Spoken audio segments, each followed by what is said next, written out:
Sikop atol sa gilusad nga entrapment operation sa CIDG Davao City ang usa ka lalaking nagapamaligya og gikatahong kinawat nga karne sa manok. Nakatutok si Sheila Vergara Rubio.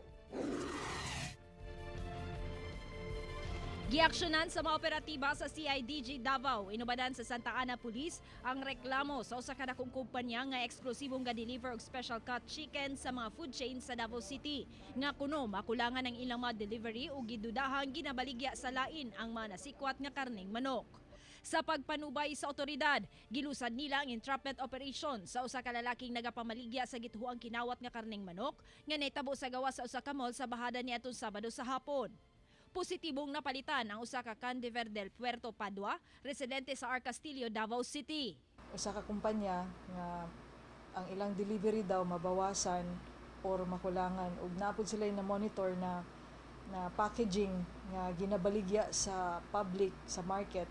Mao nang ingon ani ang nahitabo karon na entrapment nato siya na provide nato ang operation because of the report sa complainant mismo. Priso karon sa selda sa Santa Ana Police ang sospek, kinsa mapasakahan og kasong paglapas sa anti-fencing law. Sumala sa dinakpan nga sa online lamang niya nakita ang maong baligya nga karne nga iya usab kontrata aron usab ibaligya gyapon sa online. Nakuha gikan kaniya ang 1,540 pesos nga mark money ug unom ka pack sa special cut sa karning manok. Sila may nagsulti ma'am na daw ka ng BO daw, damage daw ma'am. Siyempre, nainganyo po ko ma'am kay walang-wala po ma'am kay bibiyahe po tayo sigad man. Wala na mo trabaho man.